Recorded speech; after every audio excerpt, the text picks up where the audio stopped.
My name is Patricia Herrera, and I'm the board president of Foothill Autism Alliance, and I'm very pleased to have you here this evening. We have the greatest experts ever. We're more focused on teens and adults, not that we don't love children, and we can't help, we still help families when they're looking for resources, but all our topics are going to be more geared towards teens and adults. By show of hands, how many of you are either a legal guardian, parent, grandparent, or other relative of someone who is developmentally disabled or autistic? Oh, okay. How many of you have children who are under the age of 18? How many over the age of 18? And how many people in this room have already done special needs trusts? So we have 4 main points we're going to be covering tonight. Government benefits in the context of future planning. Special needs trust, how do you pick a trustee? What are your choices of trustee? Who are private fiduciaries and what role might they be able to serve? Care coordination, and then at the end, letter of intent and sharing of history, vision, and goals. There's many things that keep us up at night, but this is certainly one of them. The number one question for parents of an adult child with disabilities is what will happen to my child after I'm gone? I wish it was a more uplifting question, but if we keep that in mind, it's very important that we not just engage in denial, which is a very human, natural tendency, but instead to kind of face the reality and see what our options really are and how we can best plan ahead. Siblings may not want to take over the roles and responsibilities that the parents have always done. They need to plan ahead both for the person with disability and the non-disabled siblings. We think we're all immortal and we're going to just keep going and chugging, but we may need some help ourselves. And then also very important to share information with the extended family. Many of the government benefit programs that you will want to obtain or have already obtained for your child or your adult child have either asset or income limits. And income usually means monthly income, along with the disability criteria. So just the fact that someone has a pretty severe disabling condition does not automatically mean that they will be able to obtain something like SSI or even Medi-Cal. SSI in particular is the monthly cash benefit that many people with disabilities come to depend upon. It's only designed to get recipients to the federal poverty level, and barely that. It's a very important takeaway is that the government benefits are not going to be enough. At the same time, it's very important to make yourself eligible for as many government benefit programs as you can. So on the left-hand side are what we call need-based. That means it depends on your income level. Entitlement benefits do not depend on the income level. When children are minors under the age of 18, they're always going to look at parents' income. After the age of 18, no matter what their disability, is considered a full, independent human being, so the parent's income is not taken into account after the age of 18. Now, I know it's different when you start applying for colleges, but for government benefits, the magic age is 18. So on the left-hand side, the ones that they're going to be scrutinizing your monthly income and also assets is going to be SSI, which stands for Supplemental Security Income. This is not disability. SSI is for people who are unable, in the government's jargon, unable to participate in sustainable gainful activity. SGA. So what that means is people, for whatever reasons, never could work. Whereas disability is more designed for if you worked for many years and then suddenly unable to work, you're eligible for disability. So we're talking, in this case, about SSI. Medi-Cal is better known nationally as Medicaid. In California, it's called Medi-Cal. And then the benefits that do not depend on income level, SSDI and Medicare. And there are some people, as they get older with disabilities, who end up with all 4 government benefits. There's also some other benefits that aren't listed on here, things like Section 8 housing. Section 8 housing is a need-based program, but more on your income than on your assets. Also, how many people here have their loved one in the regional center system? So almost everybody. So regional center in California is actually an entitlement benefit. You could be a multimillionaire, and if your child met the criteria, they could still be a regional center consumer. What is SSI? So it's a monthly cash benefit from the Social Security Administration. The Social Security Administration, SSA, administers 3 very separate programs, and it gets very confusing. So one of them is when you work enough quarters and you retire, you get your Social Security retirement benefit. We're going to call that SSA. Then there's SSI, which is the supplemental security. And then there's the disability program. When people say they're going on disability, that's SSDI. All right, now I have you all thoroughly confused. That's good. Let's go back. So let's just drill down a little bit on SSI. So it's that monthly cash benefit. In California, it maxes out at $950. The federal share is $750, and the rest is the California state supplement. States have an option of whether to supplement or not.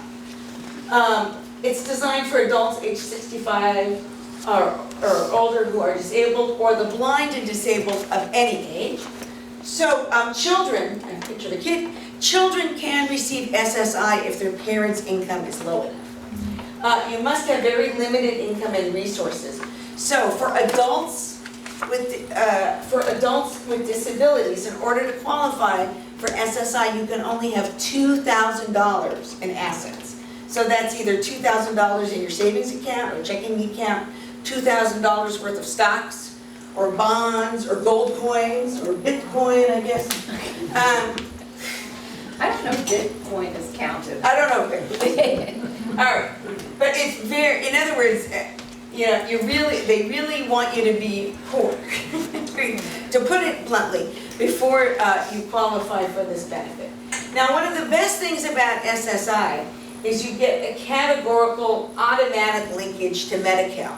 And who remembers Medi-Cal is our state Medicaid program? Very good. California, in so many ways, we are so much better off in California than in other states. Other states have something called Medicaid waiver programs. So what happens in a lot of other states, there'll be like an autism waiver, and there's only X amount of slots. You get in a waiting list. California does not have a waiting list for the regional center system. Why would you want Medi-Cal? A lot of people complain a lot about Medi-Cal, and again, there's huge problems. A lot of providers don't want to take Medi-Cal because the reimbursement rates are so low. But even with that, it does pay for a lot of important things. Medical care, in-home caregivers, long-term care such as nursing homes, durable medical equipment, wheelchairs, walkers, safety bars, hospice, prescription medication. There is a new requirement of HMO enrollment. Medi-Cal is a needs-based program, so you have to have the low income and the low assets. And you can have both Medi-Cal and Medicare at the same time. In fact, it's a good thing because they complement each other. The only problem with having both of them at the same time is that the two programs don't speak to each other very well. Medi-Cal is administered by the state California Department of Health Care, located in Sacramento. Medicare is administered by the Centers for Medicare and Medicaid in Washington, D.C. It's essentially a federal program. So basically you have a state program and a federal program, and they don't communicate very well, and someone has to often be the go-between between the two programs if you happen to have both forms of insurance. And you can also have private insurance and Medi-Cal. So if your husband, such as mine, happens to work over at JPL and happens to get fairly decent benefits, although they cost a lot, you can have both that private healthcare insurance and Medi-Cal. When that happens, though, the private is always primary. Medi-Cal secondary in those cases. Now, one of the best programs that Medi-Cal has in the state of California is called IHSS, In-Home Supportive Services. So the whole point of in-home supportive services is to keep people at home, obviously. What are we keeping them at home away from? Institutions. It's a state-administered program, $12 an hour. The care recipient is technically the employer. The counties actually administer the program. The maximum is 283 hours a month. So one of the good things about IHSS, a family member can be paid caregivers.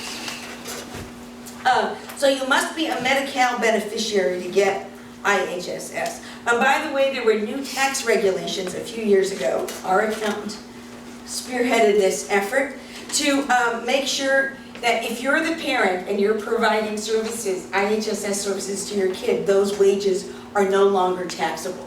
Yeah, a little known, but you know, next time you're doing your taxes, huh? State or federal. State or federal, thank you. If you live in the same. There's also benefits for adult child with a disability. This is for someone, like many of us have been working most of our adult lives. And at some point, God willing, we will retire. And we will get some Social Security retirement money. If we have an adult disabled child that meets these criteria, over the age of 18, not married, have a disability that began before the age of 22, and as soon as one of those parents receive their regular Social Security retirement money, that adult disabled child can receive half. So this is a really important benefit.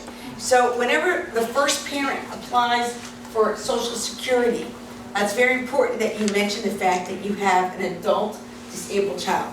And what's really exciting is after 24 months of receiving this benefit, that adult disabled child can get Medicare in addition to Medi-Cal. So this was an interesting issue. The issue comes up, many parents throughout their lifetimes are giving cash to their adult child with a disability. And then the question comes in, who's going to do that when the parent's no longer with? It's a serious problem, and I often get into the picture after the parent has died and special needs trust, which we're going to get to exactly what a special needs trust is a little bit later. The parent's been giving cash to their child. I call it under the table, because you're really not allowed to give cash to your child if they're getting SSI. So they've been giving non-reportable money to their child, and the child's used to getting this money. It never hits the bank. SSI doesn't know about it. Mom and dad died.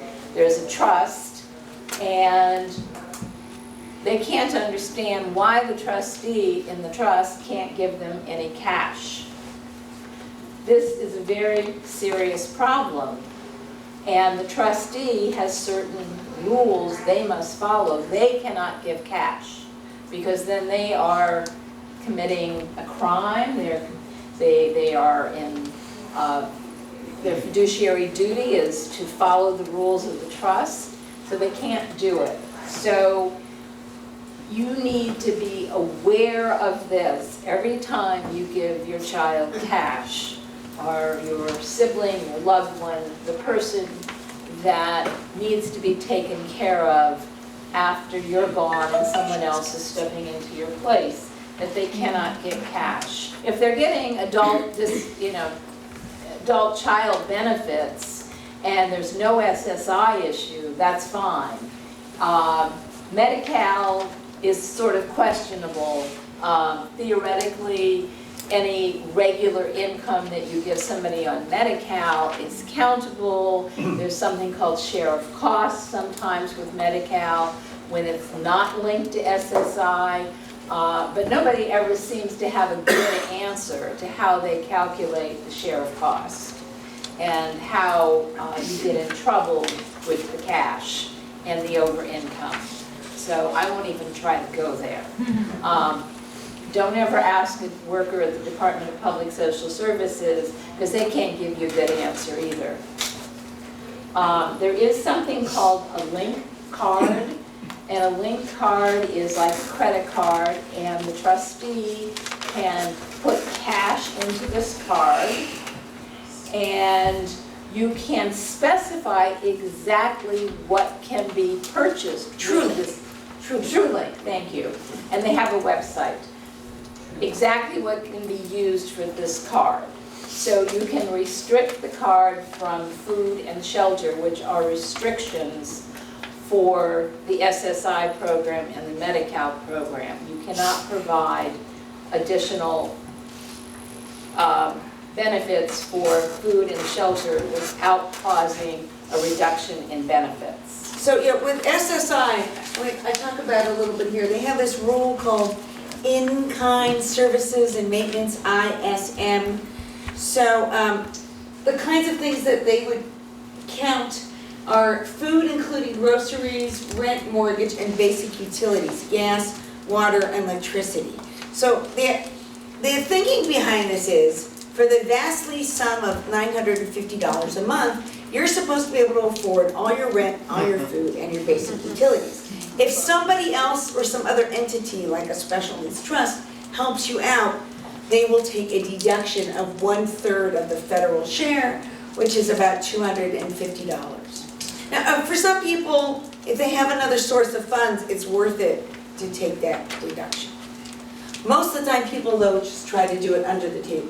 The reason why we started with all those government benefits is, if you want to have all those government benefits and you want to legally supplement them, there's an answer, and it's called the Special Needs Trust, SNT. That's what Special Needs Trust is. So a special needs trust allows money to be protected, and it allows the person to continue to get their public benefits, which is basically the money actually belonged to the beneficiary. It usually happens when they get an inheritance that wasn't planned for, they become a beneficiary of an insurance policy of someone who dies, they're in an accident and they get a settlement or a judgment.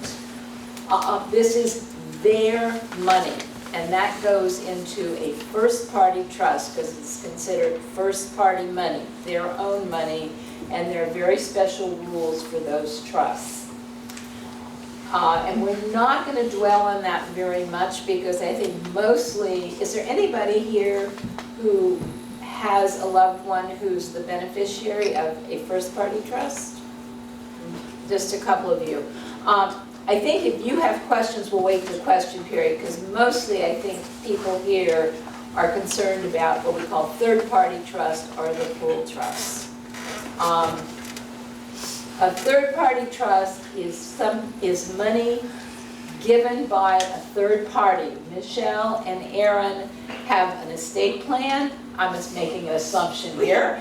They have an estate plan, they have a disabled child, they have a special needs trust, and when they die, they will put money as a third party into that trust. The rules are different. And that's called a third-party trust. Third-party trust, unlike a first-party trust, and again, we had a disagreement, does not need to be for the sole benefit of the disabled person, because you as the parent, the aunt, the uncle, the grandparent can say, this trust is to be used for all 3 of my grandchildren. However, any disbursements to Johnny can only be at the discretion of the trustee. And it's probably at the discretion of the trustee for everyone, but you can give money to someone else other than the disabled child or the one who's getting special need. Setting up your estate plan and setting up this trust, which is this irrevocable trust with the trustee who has total discretion of what kind of disbursements are going to be made, and the beneficiary has no ownership interest in the assets. Earlier, there's a statement in here, what happens when you get older and you become disabled, you need care, and you can no longer manage your trust. And this is something people don't understand. They go to an attorney and they get a trust for themselves. And part of that trust and part of that estate plan is a special needs trust when they die for their loved one.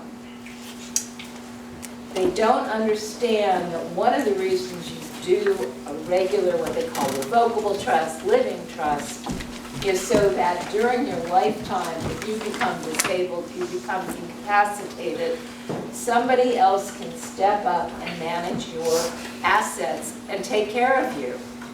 But what if you've also been taking care of your child? And that special needs trust isn't really funded until you die. You need to be sure in your own estate plan that there is language that allows your trustee to be aware that your child is to be provided for out of your fund while you're still alive. And it's something that most people don't understand and don't do. because they think of their trust like a will that only becomes effective when they've died.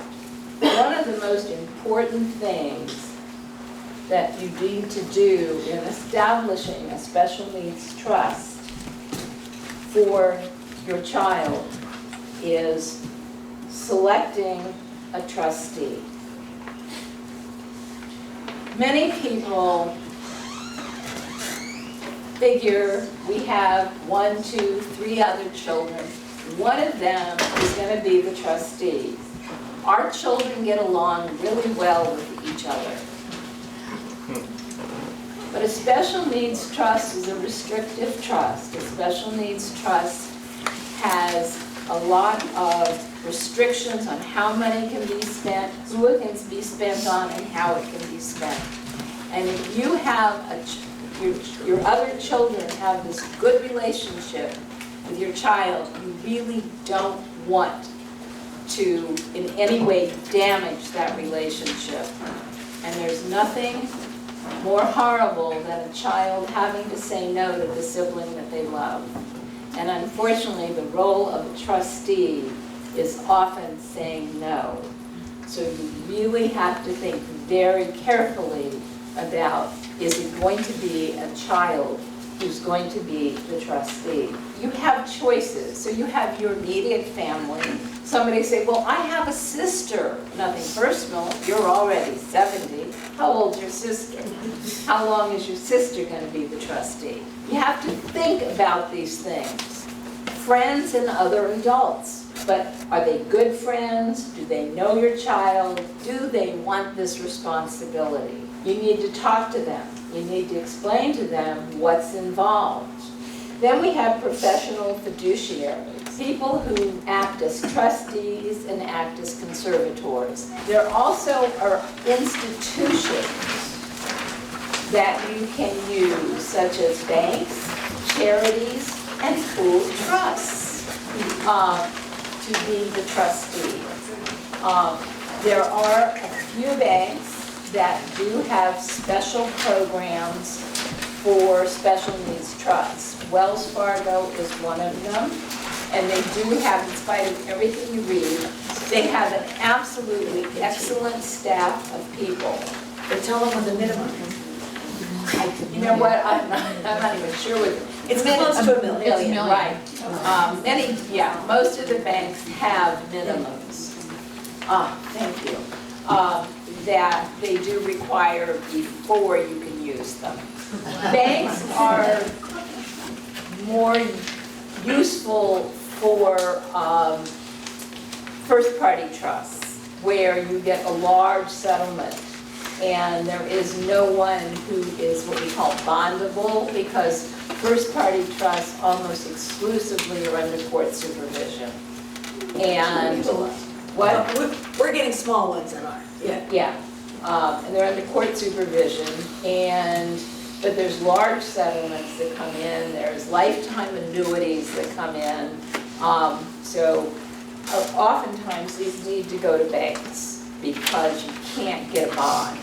And as Michelle said, the smaller one, she's getting some of the smaller ones, so they're not always a good choice, but they are a choice depending on the amount of money you're talking about and how sophisticated you want.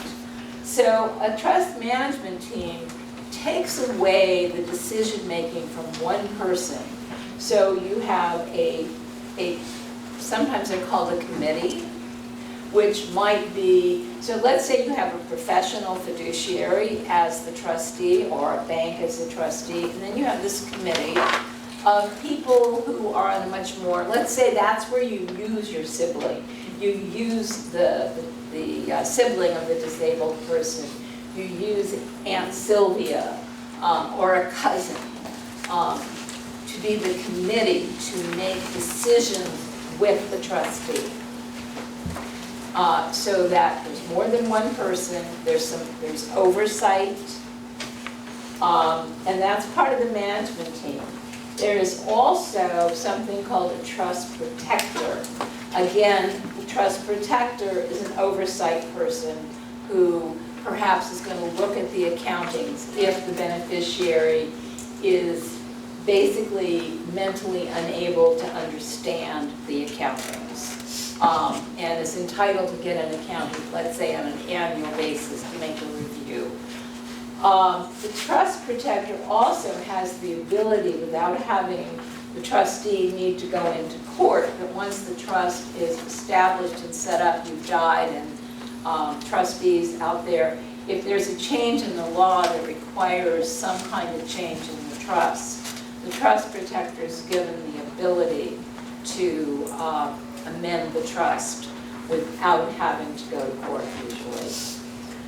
So a trust protector, but you need to have somebody, again, who you trust, who is probably younger than you are, who is willing to make that step and to make the trust protector. So one of your options is the pooled special needs trust. Back in 1993, Congress authorized the creation of these pooled special needs trusts in the legal code D4C SNT. They preserve the eligibility for those government benefits. Unlike a regular standalone special needs trust, they can be created by someone over the age of 65. By law, they must be operated by a nonprofit. There's close to 100 pool trusts around the country, but when we opened 2 years ago, believe it or not, we were the first ones in LA County, which is kind of astonishing because LA County has the highest number of SSI recipients in the entire nation. We have something called a master trust. People come into our trust by signing a simple legal agreement called a joinder, which means you're joining. We have lower minimum amounts. So instead of requiring $1 million, we require $20,000. With our professional investment team over at TrueLink Financial, we pool money for investments. So we take your $20,000 and his $50,000 and Betty's $100,000, and that's all part of an investment portfolio. So each one of those individuals has X amount number of units of that investment portfolio. But funds are all kept segregated. Everybody has their own individual sub-account. As I said, it can be created for someone over 65 for community-based care. So in other states, people use pool trusts a lot to get into skilled nursing facilities that are paid by Medicaid. That doesn't work in California. So, but if you have someone over 65 who's already living in the community, doesn't need a skilled nursing facility, it's a good option. So clearly, this is one way we can minimize some of those tensions between siblings, because we're a professionally managed trust. We have a licensed fiduciary. Licensed fiduciaries are great. They do charge around $150 an hour. So in our case, me and my staff are doing most of the day-to-day work with the clients, but when it comes to critical decisions, our trustee does thumbs up and thumbs down. In fact, through using this computer portal, she actually approves even small disbursements, even monthly allotments for gas, because everything is put into a computer portal, and then it's a very simple process for her to say yes or to say no. We were started 3 years ago with a cutting-edge grant from the Jewish Community Foundation, and we were incubated very much at Bethsaida Legal Services. Really great legal aid group, open to all faiths, all backgrounds, and we are also, of course, open to the entire community. Our mission is to ensure that people with disabilities are able to obtain a high quality of life by leveraging the power of community, that's what the pool trust part, to assist with financial security and peace of mind. Like I said, we have both first and third parties, $20,000 minimum. All of our beneficiaries receive that TrueLink Visa card. It's actually a restricted use Visa card according to SSI rules. We have a tremendous amount of control over the cards through the computer. What categories can be open, what categories can be closed. So most of our beneficiaries, we would close bars, but most of our beneficiaries, we open up shopping. So if you have a pet, you pay for the pet expenses. It's all very much a customized process. One exciting thing is even though we have the $20,000 minimum, and that's a lot less than $1 million, what we've learned in our first 2 years of operation is there's a lot of families out there who don't have $20,000. that they can put away in an irrevocable trust, never to be spent again except for the benefit of the beneficiary. So we are going to be creating a new what we call future funded trust. So that's gonna just have an enrollment fee of $600 and just require $200. So we have a very small corpus that will go into a shared money market fund. We do recommend that everybody go see a trust and estate attorney, by the way. We're not trying to take away business from trust and estate attorneys. We think it's most people, especially in Southern California, if you own a piece of property, you're gonna need a living trust. It's very important that everyone have a full estate plan. And we have had a couple of instances of third-party trust where the family's named a sibling, second parent dies, and the sibling comes into an office, almost always with their own attorney, and they say, there is no way I am serving as the trustee. God bless my brother or sister. I don't have the energy. I don't have the patience. You guys, you know what you're doing. And what they've done is they've resigned as the trustee and they have named us as a successor trustee. So every special needs trust should have somewhere in there where the people you've named as trustee can resign and a successor trustee can be named. Care coordination for future planning. Who is going to replace the role of the parent? But typically, in our society at least, but mostly the mom, you're actually going to need a whole team to replace you. And some of the team members, siblings, if there's no sibling, there are private care managers out there. We've been using a company called Live Home, Livhome. Regional Center, your SLS, Supported Living Service. So supported living services are a service offered through the Regional Center, mostly for adults over the age of 18. And supported living services can do everything from help with grocery shopping, taking to doctor appointments, socializing, going out, being an exercise buddy, even helping with dating. SLS can be pretty broad, and there's a number of vendor agencies out there with the regional centers. This role, also with the new self-determination, put in a small plug. There's a new self-determination program coming to the state of California. I hope you have already submitted your names to your regional center coordinator because they're going to be picking the first 2,500 names October 1st. What is it? It's called self-determination. If you didn't get into the pilot, that's all right. The program after 3 years will open up to everybody. And the idea with self-determination is rather than having to use a vendor SLS provider, you could use your state funds to hire like a dating coach or a tennis coach or a nutrition coach, right? You could use your funds to hire somebody to perform some of these roles, either now or later on. And then the fiduciary role, that's really about control of the money. That's really the fiscal.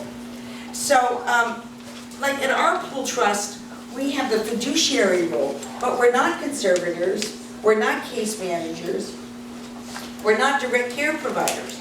So when our clients need any of those services, we use their special needs trust to purchase those services on behalf of those clients. And then our staff does end up becoming the hub. I like to say we do intensive care coordination and intensive client services, customer services. That's the kind of team you may very well need for care coordination in the future. And it is very important to think about socially who else knows and likes your child. So it's important to go out there and it sounds kind of funny, but make friends.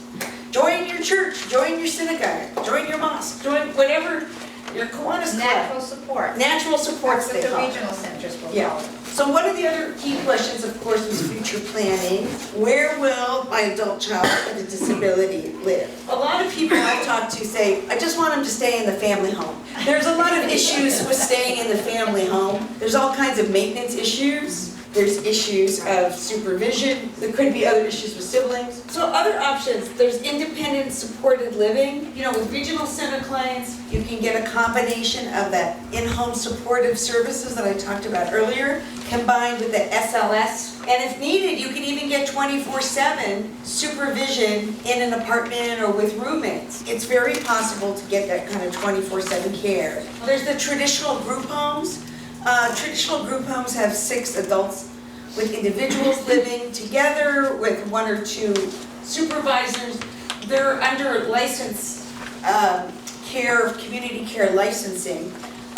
There's some new federal regulations coming in around home and community care settings, and people think there'll be less and less group homes, actually. Less and less of the traditional group home in the future. There are a number of ranches and villages around the country. And they're getting regulated too. Yeah, and they're also. Not inclusion. Inclusion, this is a state that wants to be very inclusive. Right, so the federal rules are now saying we will not allow federal dollars to be spent in what's called segregated settings.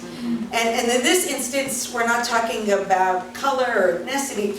We're segregated, we mean only in other individuals with disabilities. That's considered a segregated setting in this category. There is a need for ongoing supervision oversight. Who's going to provide the oversight? Can be a sibling, could be the professional fiduciary we talked about. So in California, we have licensed professional fiduciaries. There's a statewide organization called PFAC, P-F-A-C. They do a great job, but they are expensive. I mean, professional fiduciaries, again, are about $150 an hour. But they're regulated, they do a good job. And then you should always know that the regional center is your backup. So, God forbid, there's no one else. The regional center does kind of become, they step in. And it happens quite often because people don't plan. They're afraid to talk about this, they're afraid to plan, they think it's too early. That's why the title of this presentation was "The Future is Now." And so the years go by and there you get the phone call. Mom died, or both are unable to take care, and regional center has to step in and they're gonna make the decisions. They'll make all the decisions. So you don't want that, you want to make the decisions.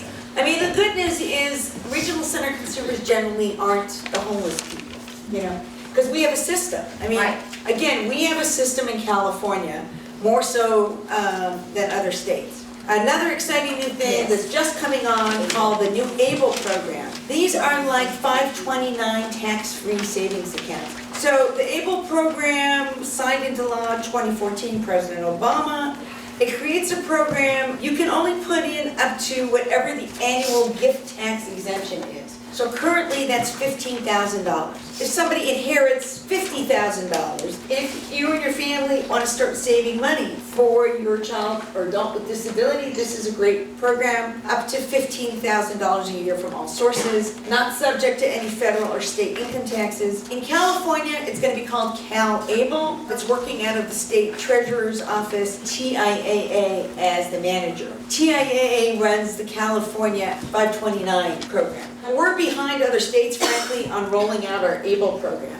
But now that TIA has been named, a lot of us are confident things are going to move quickly. Eligibility is currently limited to people formally diagnosed with a disability before the age of 26. Anyone who's a regional center client is fine, they'll qualify. And funds can be used for a very wide variety of qualified expenses, not just medical expenses and not just college.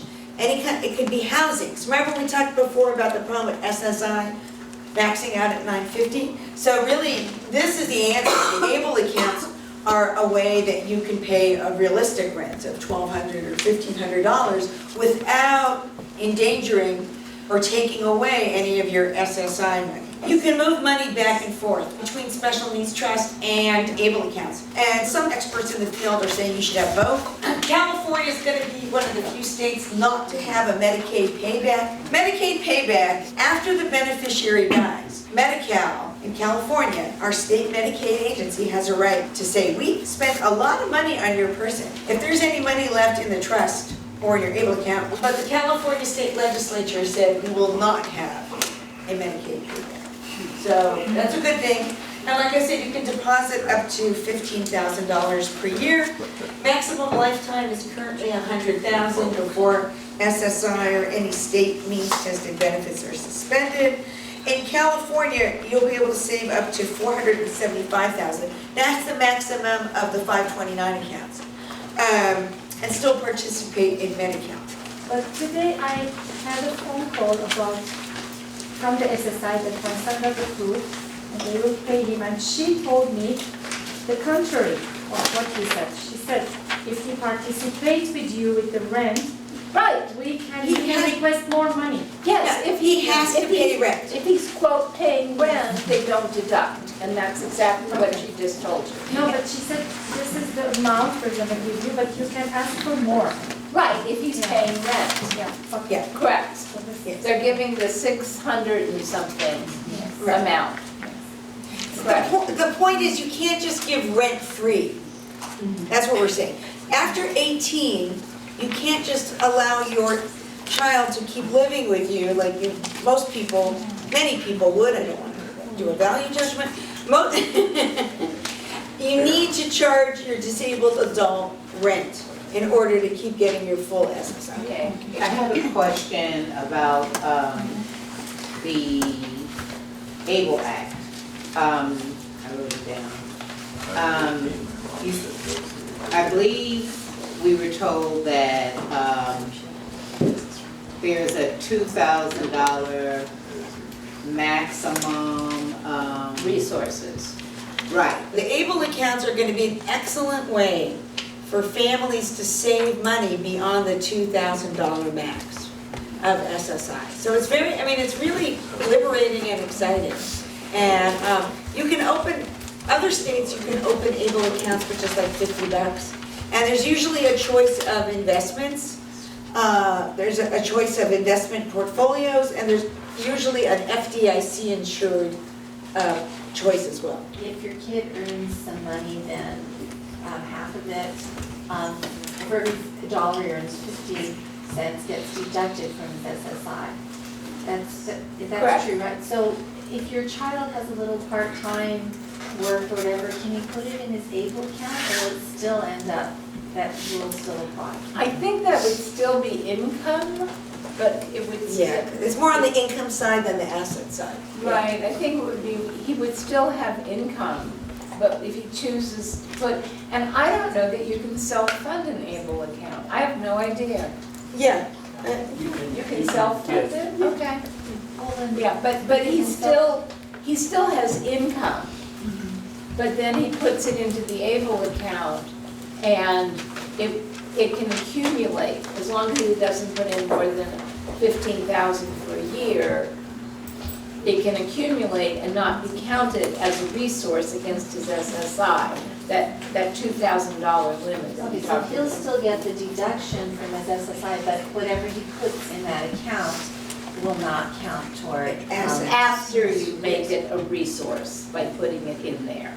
He still has income every month. So he's still gonna get the deduction. Yes, he's gonna get the income deduction, that's correct. But it's still worth it to work. Yes. For all kinds of reasons. And I think that we sort of have to wait until it actually comes into effect in California to really get the specifics. So if he doesn't spend all of the money that he got for his SSI, can you put the remainder in his ABLE account?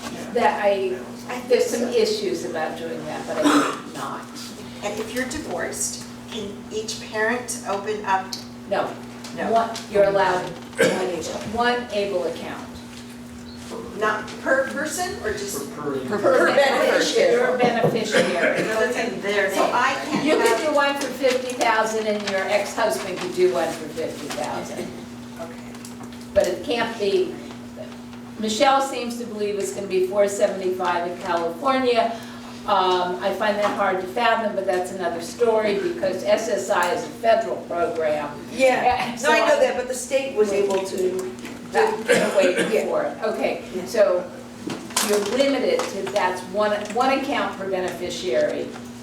Or I guess you could have, I think, no, but you can only still, between the two of you, only do 15,000 a year. yeah. You can't each But do there- but 15,000. there's two individuals. What? There's For two each points. child, it's different, well, right, you have two children. Right. One for each child. My son is 22 years old and he He's was what? 22 years old. Sorry. So he was receiving SSI at 900. Then when I got disabled, they halved it because he was getting SSA for the other half. Is that the way it should be? Yes, because there's a maximum you can receive in SSI. So if he started getting Social Security on your account as an adult disabled child, Yeah. then SSI is a supplement up to the 950. So the two combined, and there's a $20 set aside. So he gets $20 more than he did. But it's important to keep in mind that categorical linkage with Medi-Cal. So in other words, even if you only have $1 of SSI, you still get that Medi-Cal linkage. I'm a financial planner, I don't have a disabled child, but I know a lot about 529, so I'm very interested to look into the rules for the ABLE program. So with the 529, you can, wherever you live, you can use the 529 program of any other state. You don't have to use California's. And with the 529, multiple people can make contributions up to that maximum. It sounds like it's different. That's, no, No, you it's can here. still have multiple people make contributions, but what's different between ABLE and 529 is each beneficiary can only have one ABLE account. You can't have 3 ABLE accounts, Sure. like you would with 529. Yes. But you can go to another state and use there's other states, not all states that have ABLE programs will allow somebody from California to use theirs, but many of them do. You were saying the person who was divorced, it sounds like you could make the $15,000 contribution and your ex-spouse could make that $15,000 contribution to each of your son's accounts. And that's the way 529s work, that I No. can make the maximum contribution. No. Each count You're has an saying annual no. limit. No, you can make, the child can have a maximum contribution from all sources of $15,000. Yeah, it's a little more restricted. My question was whether or not you knew what kind of return in general you've been getting on your pooled investment? Oh, sure. So for our pool, we offer 3 portfolios. Conservative, moderate, and moderate. So they're earning between 3.2 and 5.2%. So the thing is, we have these 3 portfolios. They're Charles Schwab custodial accounts. But our money manager, TrueLink, is the one picking the stocks and the bonds of each one. So if you have a special need trust and the beneficiary does work, can the income be made directly to the special need trust account? Not if it's a third-party trust. There's issue, because it's his money, which is first-party money. And you can't just put money in a first-party trust, usually without a court order. What is it? So But a it's- third-party trust, special need trust can have a bank account. Yeah, but no. Third-party trust comes from a third party. If the beneficiary is working, he cannot put his own money in a third-party trust. If your adult child is on SSI, you cannot really legally give them cash to buy food. Correct. But if your adult child on SSI has a Cal Able account, can he use the Cal Able account to take out money and buy food? If it's a special diet. Oh, no. Sure. Sure, yeah. But yes, because as long as it's for a disability, and if the disability is he needs special food, Oh, he can Or only he's eat picky. He can about only food. eat hamburgers at, If he wants to go to In-N-Out Burger, can he use the Cal? if the doctor says it's, it helps him because he needs to eat hamburgers and wherever he's living, he can't get them, yes. Oh, okay, but the Cal Able account could also pay for other in-kind supported maintenance like rent? Yes, rent is, I Yes. think the main thing is really the rent. Yeah, Okay. that's what everyone's really looking at it for. Okay, and so then I wanted to ask about the TrueLink financial Yeah. Visa card. Is that for any kind of account that you Yeah, want? Can it so- be for a Cal Able? Well, No. no, but let me just tell you, the TrueLink restricted use Visa card is actually available to any of you now. It's $10 a month fee. Okay. So there's lots of individuals who have gotten these cards for their adult dependent children, and in many cases actually for the elderly, particularly people with early stage Alzheimer's. In fact, TrueLink Financial created the card. There was a young gentleman who was really quite the tech guy, and grandma was spending all of her fixed income on Home Shopping Network. He wanted to give her a way to keep her independence, but yet have some control. Right. So for example, you can set up Home Shopping Network as a specific allowed category, but then only allow, $100 a month for Home Shopping Network. So yeah, if you're interested, TrueLink Financial, they're based in San Francisco. If you have a trust management team, does that mean that all decisions have to be made by the team and the trustee, or only if there's a disagreement? If it's written into the trust that they, all disbursements over $500 have to go to the trust management team, yes. There's a pooled trust, Inland County's Regional Center, which I don't think it's called that anymore. They have a California Master Trust. trust. It's a pooled trust, and every disbursement after over $100, I think, even when I was involved and I needed attorney fees paid, even though there was a court order, I had to wait for the trust management team to say I could get paid. No, we turn around requests much quicker than that. When I first got my special needs trust for my adult son, they said I had to file a Form 1041 every year. Is that still? It's a tax form. Yeah. Yeah, because you have to pay taxes on it, but it's a trust tax form. I'm not sure that a 1041 was the correct. I always file it all around disability trust, so I never really pay it. Right. It's just filing it. It's No, just, that's actually part of the duties of a trustee, is to make sure that the tax. It's a different, I'm also the conservator, right. so is that different for the special needs trust? Conservator is a legal, and the trustee is a fiduciary financial. They're actually two different duties. Right. I think you need to discuss that with your accountant. I want to fully understand what do you mean links automatically for SSI? You said links automatically linked to my account. I want to understand this. Is that things if so if the person has income, what does this mean? So for example, my son is under 18 and he has medical through institutional deeming. Right, so that after he's 18, That's institutional duty. That's what, yes, that was the thing I couldn't remember a minute to say. There is something called institutional deeming. There are children under age 18 who are so disabled that the parent's income does not count.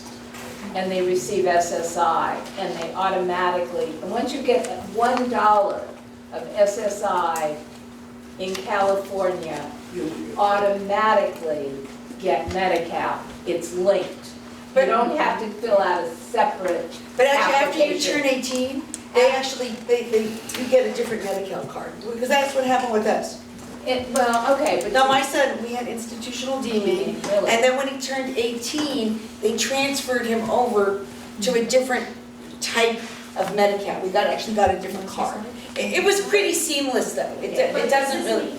Does this mean I can apply SSI for myself because they no longer consider my income? No. Like say, for example, if I have more than $2,000, my son have nothing, right? But he's under 18, he have institutional deeming, does it mean I can? No, the SSI, you're gonna have to wait till he's 18. You know what, I think, I hear what you're saying. I would talk to your regional center care manager about that. I think it's possible. I know that a lot of children in regional center under age 18 are able to get the Medi-Cal through the institutional deeming, but you might also be eligible for SSI. Well, we actually went in for the interview. What happened, we got the institutional deeming for Medi-Cal, but when we met with them, they said our income was too high, and to reapply when he was 17 and a half.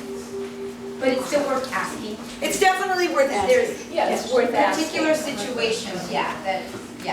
Everything is more we gave you just the tip of the iceberg. Right. There's like 20 different kinds of Medi-Cal. Earlier you told a horror story about staying in the family home, and I just heard another horror story about property. But is it that simple? My superficial understanding is that a special needs trust could wholly own a house up to certain valuations. And the individual could live in it rent-free without being an in-kind. Absolutely, but they have to be physically able to maintain it. They have to be able to live independently or have supportive living services. But, yeah, you had independent or assisted living, but are there really two separate issues? I'm just saying, the horror stories are one aspect, but on the other hand, trying to set aside $100,000 to pay rent to live, say, in Glendale at $2,000 a month for a studio. Right. Well, but there's kind of two separate issues. One is the financial issue, right, that can be solved with a trust. The bigger issue in some ways is, does it make sense socially? Does it make sense on a day-to-day living situation for that person? And the level of disability of the person. Right, and also, people don't project into the future. So we had someone come into our office recently. They've been living in this beautiful home near Venice, 5 blocks from the beach, in Venice, for 25 years, with a roommate. Everything had been going great, but all of a sudden, this gentleman in his 70s developed all kinds of physical problems. And so the home was no longer the right place for him to live. But, what's so hard is that emotional trauma of saying to someone who's been in the same place for 60 years, you're now going to be moving. Right. Very difficult. That's the kind of thing that can get very difficult. Sorry, to me, you just automatically push that aside when the big barrier that many people worry about housing is how are we even going to afford housing for this community? I think anyone owning a home in this kind of area, that home could have a lot of value. They could potentially downsize. Right. And then that smaller home might be much more suitable in the trust, that sort of thing. But your point about they got to have a support system makes sense. Right. And they got to have a support system, and that support system will likely need to change. I think that's the really tough variable, is that change dynamic later on. Right. It comes back to the difficulty of getting a trustee, right? My last social work job was a program for the low-income frail elderly, and the sole purpose of that program was to keep low-income people in their own homes, MSSP, as long as possible. And I am an advocate of people staying in their own homes as long as possible, but there are times when people just mentally and physically it's just not appropriate. They just can't be there on their own. And there has to be some mechanism to provide the services that they would need to allow them to be there 24/7. In regards to when you're applying for SSI and your child just turns 18 and you want to get the maximum amount, so you tell them, yes, your child's going to pay rent. How do you work that out? Like, let's say you've inherited a home and you actually,